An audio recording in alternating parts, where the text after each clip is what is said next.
अस्सलाम वालेकुम स्टूडेंट्स, उम्मीद है आप तमाम लोग खैरियत से होंगे। मेरा नाम मोहम्मद उमर खान है और आप देख रहे हैं लर्नअप पाकिस्तान।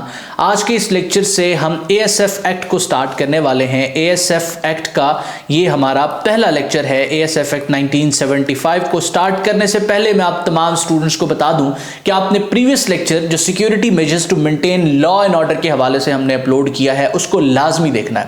उसमें मैंने आपको इस सब्जेक्ट के स्कोप के हवाले से, इसमें जो हम इस प्लेलिस्ट के अंदर मजीद सब्जेक्ट्स पढ़ेंगे वो तमाम डिटेल्स बताई हैं।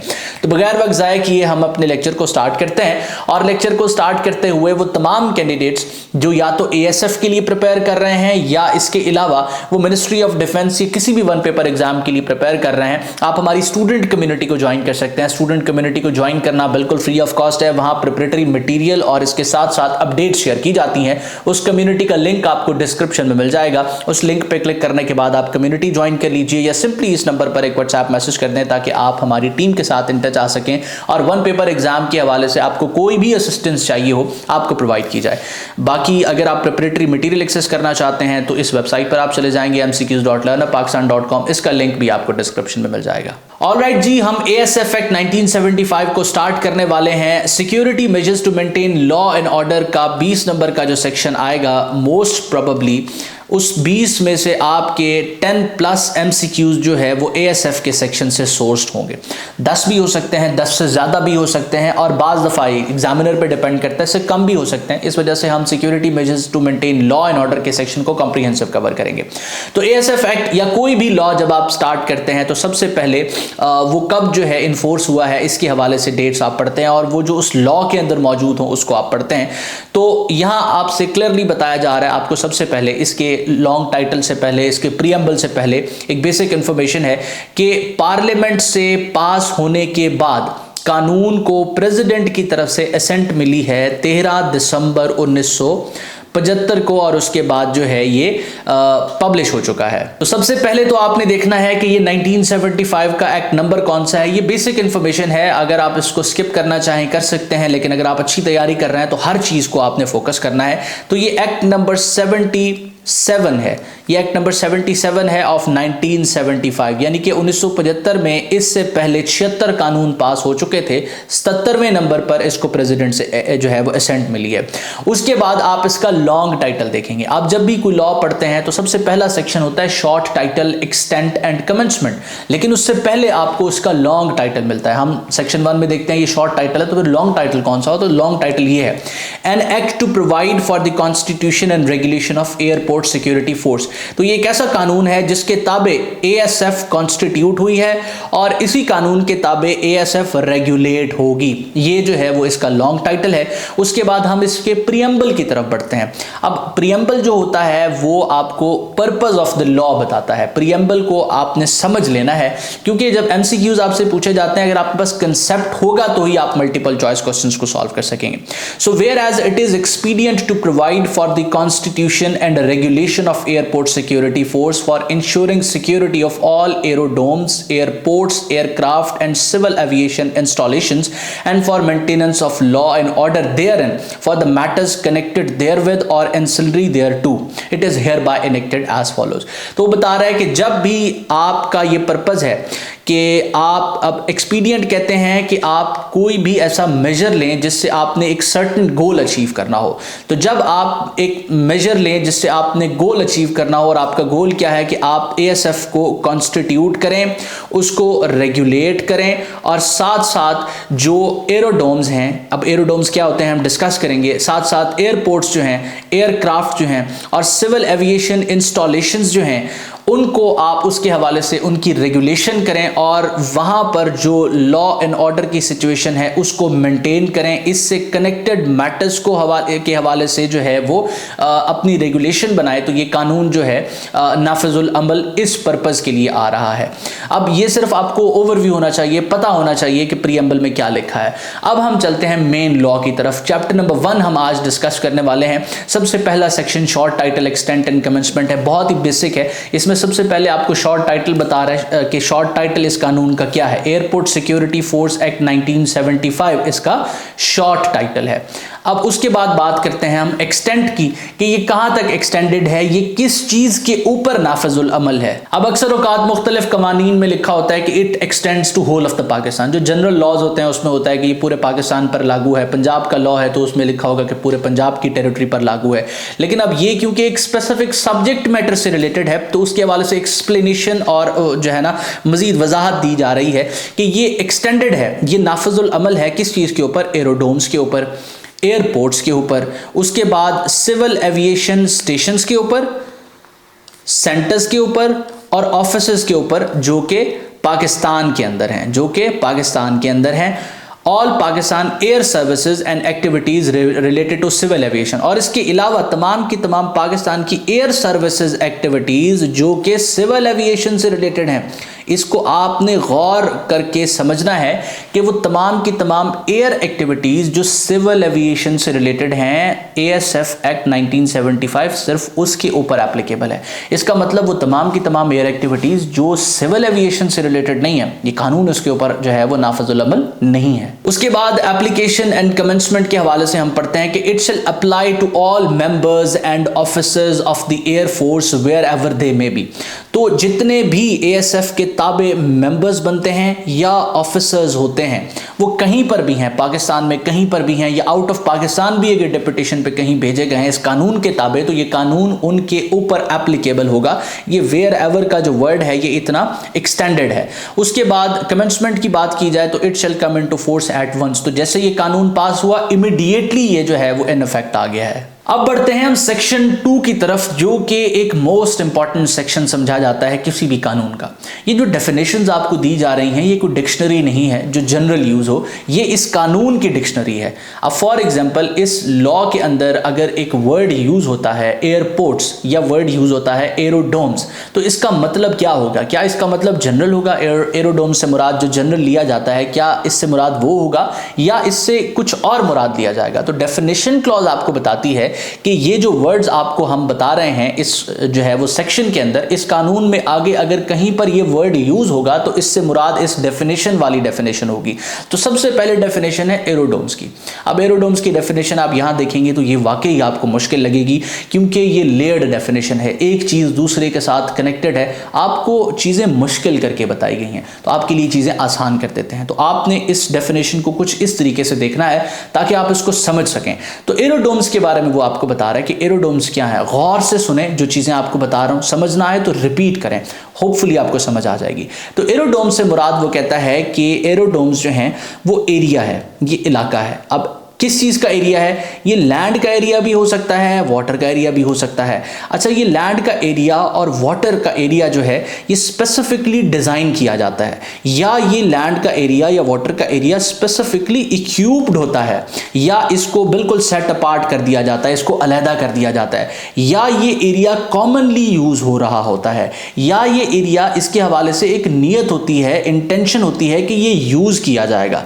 तो ये एरिया है लैंड का, ठीक है, या वाटर का, जिसको हमने स्पेसिफिकली डिजाइन किया हुआ है या इक्विप किया हुआ है या इसको सेपरेट किया हुआ है या ये कॉमनली यूज हो रहा है या इसके हवाले से इंटेंशन है कि ये यूज होगा, ईदर होली और इन पार्ट। ये इलाका पूरा भी यूज हो सकता है और आधा भी यूज हो सकता है, इसका कोई पोर्शन भी यूज हो सकता है। अच्छा, अब ये सारी जो तमहीद हमने बांधी इसका पर्पस क्या है? हमने ये देखा कि एरोड्रोम्स एक एरिया है लैंड का या वाटर का। अब इसको हमने डिजाइन किया है, इक्विप किया है, सेट अपार्ट किया है, किस चीज के लिए? पर्पस क्या है? तो पर्पस आपको यहां बताया जा रहा है और इससे आप इस पूरी डेफिनेशन को समझ जाएंगे कि इसका पर्पस ये है कि ये फैसिलिटेट कर सके किस चीज को? लैंडिंग को, डिपार्चर को और मूवमेंट को। किस चीज को? लैंडिंग को, डिपार्चर को और मूवमेंट को। किस चीज की लैंडिंग, डिपार्चर और मूवमेंट? एयरक्राफ्ट्स की। तो एयरक्राफ्ट्स की मूवमेंट के लिए, लैंडिंग के लिए, डिपार्चर के लिए अगर कोई इलाका, चाहे वो जमीनी हो या पानी का हो, अगर स्पेसिफिकली उसको हम डिजाइन करें, इक्विप करें, उसको सेट अपार्ट करें, तो उसको हम क्या कहेंगे? उसको हम एरोड्रोम कहेंगे। अब इसमें वो शामिल कर रहा है, इस एरोड्रोम की डेफिनेशन में इस इलाके में वो शामिल कर रहा है। अब फॉर एग्जांपल यहां पर हमारे पास एक लैंड है।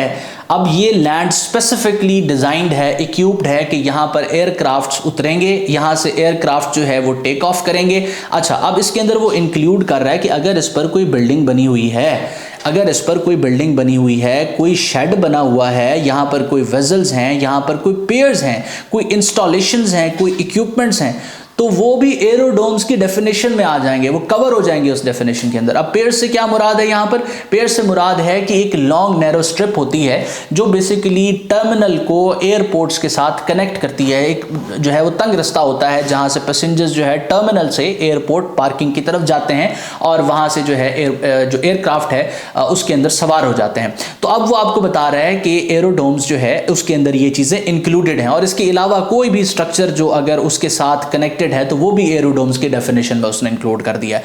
अब आपके लिए समझना यहां पर यह है कि इसमें कुछ एक्सक्लूडेड भी है। इसमें हमने इंक्लूड तो कर दिया, अब इससे एक्सक्लूडेड क्या, यानी कि एरोडोम्स के डेफिनेशन में क्या चीज शामिल नहीं है। तो वो कहता है एरोडोम्स की डेफिनेशन में जो है कोई भी जो पोर्शन है जो पाकिस्तान एयरफोर्स की तरफ से यूज़ किया जाता है या जा सकता है, वो एरोडोम्स की डेफिनेशन में नहीं है। But does not include any aerodrome or any portion of an aerodrome which is used by the Pakistan air force. तो पाकिस्तान एयरफोर्स की तरफ से अगर कोई भी इलाका यूज़ किया जाता है, कोई बिल्डिंग यूज़ की जाती है जहाँ पर एयरक्राफ्ट लैंड हो रहे हैं या टेक ऑफ कर रहे हैं, तो वो एरोडोम्स के डेफिनेशन में नहीं आएगा। सिविल एविएशन से रिलेटेड जितने भी इस क्राइटेरिया पर पूरे उतरेंगे वो बेसिकली एरोडोम्स के डेफिनेशन में होंगे। तो मैं उम्मीद करता हूँ ये मोस्ट इंपॉर्टेंट डेफिनेशन थी, आपको समझ आ चुकी होगी। आपने गौर से चीजें सुननी है क्योंकि इन्हीं से कनेक्टेड फिर एमसीक्यूज मैं आपसे पूछूंगा और आपने उसको आंसर करना है। नेक्स्ट हम मजीद आगे बढ़ते हैं और आगे बढ़ते हुए मैं आप तमाम स्टूडेंट्स को बता दूं कि अगर आप एएसएफ एक्ट को प्रिपेयर कर रहे हैं और कॉम्प्रिहेंसिवली प्रिपेयर करना चाहते हैं, आप एएसएफ की जो है वो मुकम्मल तैयारी करना चाहते हैं जिसमें ये security measures to maintain law and order का सेक्शन भी है और बाकी सारे सब्जेक्ट्स भी हैं, आप चाहते हैं कि आपको to the point preparatory material मिले जिससे आप अच्छी तैयारी करके इस एग्जाम को क्रैक कर सकें, तो आप जो है हमारा प्रिपरेटरी बैच ज्वाइन कर सकते हैं। 50% डिस्काउंट आप तमाम स्टूडेंट्स के लिए दिया जा रहा है, बड़ा रीजनेबल इसके अंदर चार्ज किया जा रहा है। मजीद इंफॉर्मेशन और डिटेल्स आप हमारी टीम से हासिल कर सकते हैं। इस नंबर पर सिंपली एक व्हाट्सएप मैसेज करना है आपने। उसके बाद अगली डेफिनेशन में वो एयरक्राफ्ट को डिस्कस करता है और एयरक्राफ्ट से मुराद आपको बताता है कि aircraft means any machine which can drive support in the atmosphere from the reaction of the air. अब यहां सिर्फ और सिर्फ इस बात को आपने अंडरस्टैंड करना है कि ये एक ऐसी मशीन है जो कि सपोर्ट को ड्राइव करती है, सपोर्ट कहां से? एटमॉस्फेयर से। और एटमॉस्फेयर से कैसे सपोर्ट ड्राइव करती है? रिएक्शन ऑफ द एयर की वजह से, कि वो एटमॉस्फेयर है और एयर के रिएक्शंस की वजह से वो अपनी सपोर्ट को ड्राइव करती है, जिस सपोर्ट की बना पर वो अपनी मूवमेंट को कंटिन्यू करती है, एक ऐसी मशीन। तो वो एयरक्राफ्ट की डेफिनेशन में आती है। अब यहां पर कोई चीज एक्सक्लूडेड भी है तो इसको एक्सक्लूड किया जाता है। कलर हम तब्दील कर लेते हैं ताकि हमारे लिए आसानी हो। तो यहां एक्सक्लूड किया जा रहा है। एक्सक्लूड किसको किया जा रहा है? कि कोई भी ऐसी मशीन्स जो कि अपनी सपोर्ट ड्राइव करती है, किस चीज की वजह से? Reactions of the air against the earth surface, वो जो है वो एयरक्राफ्ट की डेफिनेशन में इंक्लूड नहीं है। आपने जो है इंटरनेट पर जाकर हॉरोक्राफ्ट को सर्च कर लेना है। हॉरोक्राफ्ट एक ऐसी मशीन थी जो बेसिकली पानी के ऊपर, जमीन के ऊपर चलती थी और वो अपनी फोर्स कैसे ड्राइव करती थी? Reaction against the surface of earth की वजह से, कि वो अर्थ की सरफेस से थोड़ा सा ऊपर होती थी। अगर पानी पर वो जाती थी तो 130 किलोमीटर पर आवर की स्पीड से वो चल सकती थी, क्योंकि वो बिल्कुल थोड़ा सा सरफेस से ऊपर आ जाती थी और वो जो है अपनी फोर्स को ड्राइव करती थी। तो वो उसने स्पेसिफिकली एक्सक्लूड कर दिया है कि एक ऐसी मशीन जो कि अपनी सपोर्ट ड्राइव करेगी reaction of air against the earth surface से, तो वो एक्सक्लूडेड है। सिर्फ 2 पॉइंट्स आपको याद होने चाहिए और मेनली ये याद होना चाहिए कि रिएक्शन ऑफ द एयर की वजह से अगर कोई मशीन सपोर्ट ड्राइव करेगी तो वो एयरक्राफ्ट की डेफिनेशन में आ जाएगी। अच्छा, अब इसमें एक्सक्लूड करने के बाद उसने दोबारा से इसके अंदर कुछ इंक्लूड किया है। तो क्या इंक्लूड किया है? उसने इंक्लूड किया है एयरक्राफ्ट के अंदर बलून्स को। जो बलून्स हवा में हैं वो एयरक्राफ्ट की डेफिनेशन में इंक्लूडेड है। अच्छा, अब जरूरी नहीं कि बलून्स हवा में हो तो ही वो एयरक्राफ्ट की डेफिनेशन में होंगे। जब एयरक्राफ्ट जमीन पर होता है तभी तो वो एयरक्राफ्ट ही होता है ना, क्योंकि वो एक ऐसी मशीन है जब वो हवा में जाएगा तो वो अपनी फोर्स ड्राइव करेगा रिएक्शन ऑफ द एयर से। बलून भी इसी मैकेनिज्म पे काम करेगा। तो बलून चाहे बंधा हुआ हो, नीचे जमीन पर हो या हवा में हो, वो एयरक्राफ्ट की डेफिनेशन में आएगा। इसके अलावा एयरशिप्स जो होती हैं वो एयरक्राफ्ट की डेफिनेशन में आती हैं। काइट्स जो होते हैं वो एयरक्राफ्ट की डेफिनेशन में आते हैं। ग्लाइडर्स जो होते हैं वो एयरक्राफ्ट की डेफिनेशन में आते हैं और फ्लाइंग मशीन्स जो होती हैं वो एयरक्राफ्ट की डेफिनेशन में आती हैं। अब इसने एक्सक्लूड भी किया, इसने इंक्लूड भी किया। ये कुछ कुछ चीजें हैं जो आप गौर से पढ़ लेंगे तो आपके एमसीक्यूज कवर हो जाएंगे। जहां से एमसीक्यू आना है वो मैं आपको तफसील से पढ़ा रहा हूं। उसके बाद एयरपोर्ट्स की तरफ हम चलते हैं। अब एयरपोर्ट्स क्या होते हैं? एरोडोम्स को तो हमने पढ़ लिया। अब जब हमने एरोडोम्स की डेफिनेशन को पढ़ा और मैंने आपको बताया कि एरोडोम्स जो है कोई ऐसा इलाका है जो स्पेसिफिकली डिजाइंड है, इक्विप्ड है, ताकि वहां पर एयरक्राफ्ट लैंड भी कर सके और वहां से उसका डिपार्चर भी हो सके। तो ये तो एयरपोर्ट की डेफिनेशन हो गई। एयरपोर्ट पे भी तो यही कुछ होता है। लेकिन आप गौर करें कि एरोडोम कोई ऐसा इलाका हो सकता है जहां पर चाहे पैसेंजर्स के लिए जगह मौजूद ना हो, चाहे कोई प्रॉपर एयरपोर्ट ना हो, सिर्फ एक आपके लिए रनवे बनाया गया हो जहां पर कोई सिविल एयरक्राफ्ट लैंड कर सके, तो वो एरोडोम की डेफिनेशन में आ जाएगा। लेकिन एयरपोर्ट की डेफिनेशन में आने के लिए एक मखसूस क्राइटेरिया है। वो मखसूस क्राइटेरिया कौन डिसाइड करेगा? फेडरल गवर्नमेंट डिसाइड करेगी। अब इस डेफिनेशन को पढ़ते हैं कि एयरपोर्ट मींस एन एरोडोम। तो एयरपोर्ट्स का मतलब तो ये हो गया कि उसके अंदर इंक्लूडेड है एक एरोडोम। अच्छा, अब जब उस एरोडोम के ऊपर फैसिलिटीज जो हैं एडिक्वेट हो जाएंगी, इनफ हो जाएंगी कि in the opinion of the federal government have sufficiently developed to the importance of civil aviation, तो वहां पैसेंजर्स को कैरी करने के लिए, कार्गो को कैरी करने के लिए, पैसेंजर्स को ड्रॉप करने के लिए फैसिलिटीज अगर इनफ हैं, एडिक्वेट हैं, तो वो एरोडोम जो है एयरपोर्ट का दर्जा इख्तियार कर लेगा। तो एयरपोर्ट बनने के लिए एरोडोम पर फैसिलिटीज का होना जरूरी है, और जब वो फैसिलिटीज सिविल एविएशन के स्टैंडर्ड्स के अकॉर्डिंग एडिक्वेट हो जाएंगी तो फिर उस एरोडोम को एयरपोर्ट का दर्जा दे दिया जाएगा। उसके बाद हम एयर सर्विस को डिस्कस करते हैं। एयर सर्विस क्या है? Air service means a service of aircraft for any purpose of civil aviation, whether aerial work, public transport और अदरवाइज। तो अब यहां पर भी आपने समझना है कि एयर सर्विस के अंदर सिर्फ और सिर्फ वो एयरक्राफ्ट की सर्विस इंक्लूडेड है जो कि सिविल एविएशन के पर्पस के लिए की जा रही है, यानी कि सिविलियन मूवमेंट के लिए की जा रही है। उसमें सिविलियंस को आप जो है वो शिप एक जगह से दूसरी जगह लेके जा सकते हैं। इसके अलावा जो है आप कार्गो को लेके जा सकते हैं, या कोई भी ऐसा काम आप जो है ना एयरक्राफ्ट से करते हैं जो कि सिविलियन पर्पस के लिए है, तो वो एयर सर्विस की डेफिनेशन में आ जाएगा। इसमें एक्सक्लूडेड एक्सप्रेसली इंप्लाइडली जो है वो क्या एक्सक्लूडेड है? इसमें मिलिट्री के हवाले से जो सर्विस होगी, एयर सर्विस होगी, वो एक्सक्लूडेड है, वो एयर सर्विस की डेफिनेशन में नहीं आ रही। उसके बाद एयर साइड क्या है? अब एयर सर्विस तो हमने देख लिया, एयर साइड क्या है? Air side means the movement area of an aerodrome. गौर से सुनना है आपने, movement area of an aerodrome, adjacent terrains and buildings or portions thereof, access to which is controlled by force, access to which is controlled by force। तो aerodrome जो है उसका movement area, अब हमने एरोडोम में तो ये देख लिया था कि एरोडोम के अंदर अगर कोई रनवे भी बना हुआ है सिंपल, जहां जहाज लैंड कर सकता है, तो वो एरोडोम की डेफिनेशन में आ गया है।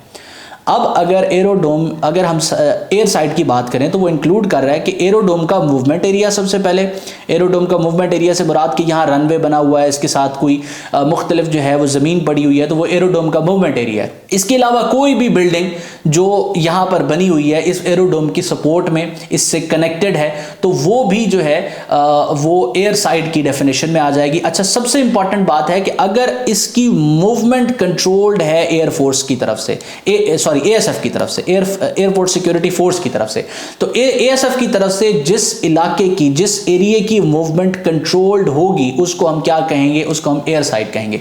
फॉर एग्जांपल, एयरपोर्ट का वो मखसूस हिस्सा जहां पर सिर्फ और सिर्फ पैसेंजर एंटर कर सकता है, जहां पर सिर्फ और सिर्फ एयरपोर्ट सिक्योरिटी फोर्स में काम करने वाला बंदा या एयरपोर्ट के अंदर काम करने वाला बंदा एंटर कर सकता है, ऑथोराइज्ड एक्सेस हो सकती है, उसको हम एयर साइड कहेंगे। जहां अनऑथोराइज्ड पर्सन एंटर नहीं कर सकता और उस एंट्री के ऊपर एयर फोर्स तैनात है, उसको हम एयर साइड कहेंगे। उसके बाद कॉम्पिटेंट अथॉरिटी, तो competent authority means any officer or authority designated as such by federal government. तो कोई भी फेडरल गवर्नमेंट की तरफ से अगर ऑथोराइज्ड है कॉम्पिटेंट अथॉरिटी की तरफ से, चाहे वो ऑफिसर है या कोई अथॉरिटी है, तो उसको हम कॉम्पिटेंट अथॉरिटी कहेंगे। अब ये क्या है कि इससे मुराद ये है कि अब पूरे कानून में जब एयर साइड की डेफिनेशन इस्तेमाल होगी ना, तो एयर साइड से मुराद ये होगा। कॉम्पिटेंट अथॉरिटी की डेफिनेशन अगर कहीं पे भी यूज होगी, कॉम्पिटेंट अथॉरिटी का वर्ड यूज होगा, तो उससे मुराद ये डेफिनेशन होगी। उसके बाद फोर्स से मुराद जो है वो एयरपोर्ट सिक्योरिटी फोर्स है। उसके बाद डायरेक्टर जनरल जो है वो कमांडर इन चार्ज